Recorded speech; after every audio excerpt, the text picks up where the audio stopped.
カシオ G-SHOCK G ライド GBX100NS、タイドグラフとかムーンデータ、日の出日の入り時刻など、魚釣りをする際に知りたいデータがこのように画面一つでですね、パッと確認できるという便利な時計として以前動画でご紹介しました。魚釣りとかマリンアクティビティのような水辺に関わる趣味とか仕事をしている人たちにすごくおすすめですよと。で、その動画は大変反響いただきましたが、あれからですね、Amazon で GBX100NS の値動きに注目していたんですけど、全く同じ時計なのにもかかわらず、このベゼルのカラーが違うだけでですね、1万円以上もの価格差ができていて、面白いなと思いましたんで、今日はこの動画でご紹介させていただきます。GBX100NS はこちら、ブラックと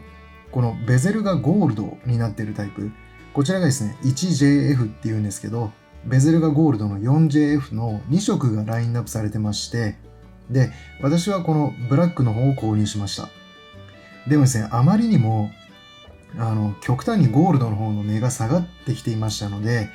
この度ちょっとゴールドも追加で購入してみました。こちらになります。ちょっと開封していきたいんですけど、これですね。こちら。GBX100NS の 4JF というものです。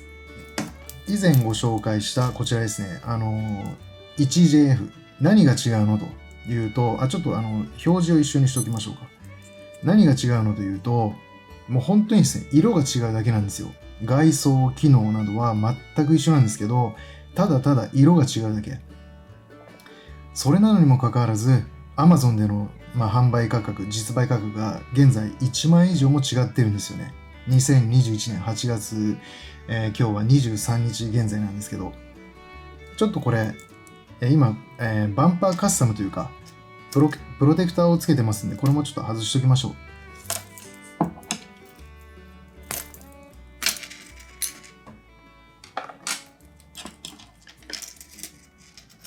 う。まずですね、こちらのグラフをご覧ください。上が 1JF、つまりブラックです。そして下が 4JF、ゴールドの値動きになります。オレンジのグラフが Amazon の価格で、ブルーのグラフがその他の出品者っていうものの価格になります。途中でですね、オレンジのグラフが消えているのは Amazon で在庫切れの状態になったということですね。でも、その他の出品者からは買えますよという状態。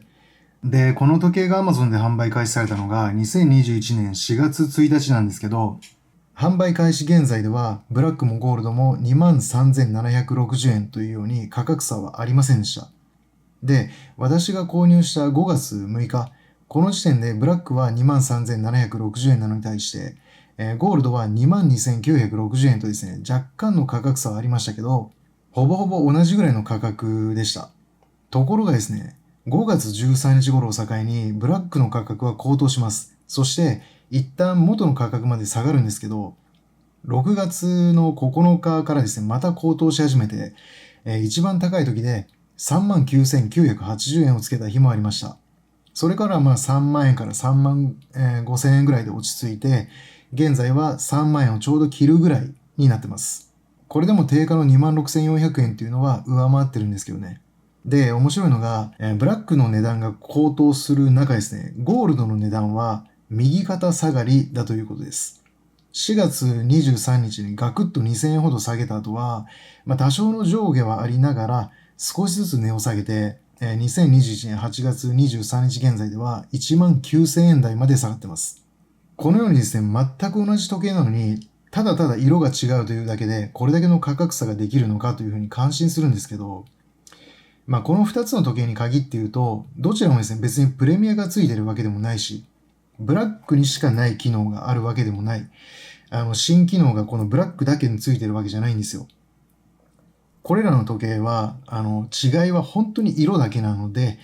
単純にブラックはすごく人気があって、で、ゴールドはあまり人気がないということがわかりますね。Amazon は、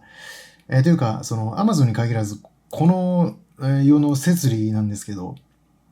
需要と供給のバランスによって価格は変動しますので、常に。ブラックは3万円でも買う人がいるから3万円になるし、ゴールドは2万円でも買う人がいなかったから1万9000円になったとそれだけの話なんですけど、でもですね、逆にこれってめちゃくちゃチャンスだと思うんですよね。だから今回このゴールドも購入しました。ゴールド実物見るとめちゃくちゃかっこいいですよ。ブラックにも負けないというか、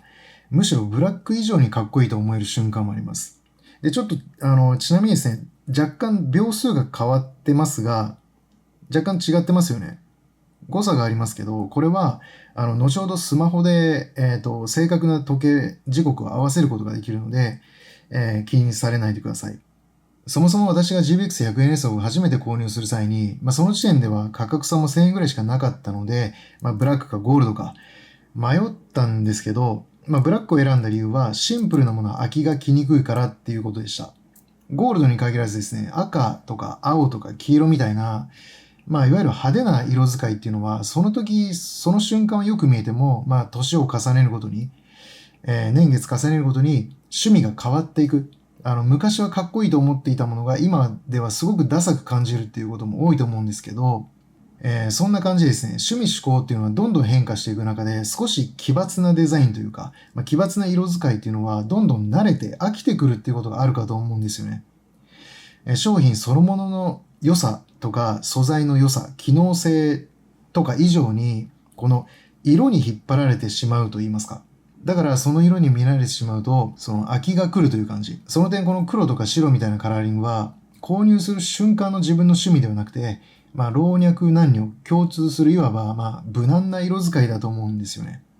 だから、面白くはないけど、飽きが来にくいかなと。長く使っていけるかなっていうところで、このブラックを選びました。でもですね、こうやって実際にこの2つの時計、全く色が違うだけの時計なんですけど、目の前に並べてみるとですね、めちゃくちゃこれかっこいいんですよ、ゴールド。ブラックは相変わらずかっこいいし、ゴールドはゴールドですごく存在感があってかっこいいですね。このベゼルの部分がゴールドになっていることによって、時計のシルエットがはっきりする分、時計全体がちょっと大きく見えるような感じがします。ただこれはあくまで私の主観なんですけど、ゴールドの方は、なんとなくちょっとパリピ感が漂っているような気がしますね。いい意味でも、その悪い意味でも、チャラいというか、ちょっと若い感じはしますよね、このゴールドの方は。GBX100NS のコンセプトとしては、ナイトサーフィン、NS というのはナイトサーフィンの略なんですけど、ブラックはまさにそんな感じ。ナイトサーフィンという言葉が似合いそうなイメージなんですが、ゴールドはどっちかというとですね、ナイトサーフィンというよりは、ナイトクラブが似合いそうなイメージかなと思いました。結論どちらも本当にかっこいいです。ゴールドの方はこれ奥さんにプレゼントして、私は今まで通りこの基本的にはブラックを使いながら、気分転換とか場所によって、シチュエーションによって、このゴールドの奥さんに借りて、2色のカラーバリエーションを楽しみたいかなと思ってます。GBX100NS は魚釣りやマリンアクティビティを趣味とか、仕事にしてる人にとって機能面とかデザイン面で言うことなしの本当に便利でかっこいい時計なんですけど、現在このゴールドがですね、めちゃくちゃ安くなってますので、今が買い時だと思います。興味ある方はこの動画の説明欄とコメント欄にあるリンクから現在の価格をチェックしてみてください。最後までご視聴いただきありがとうございました。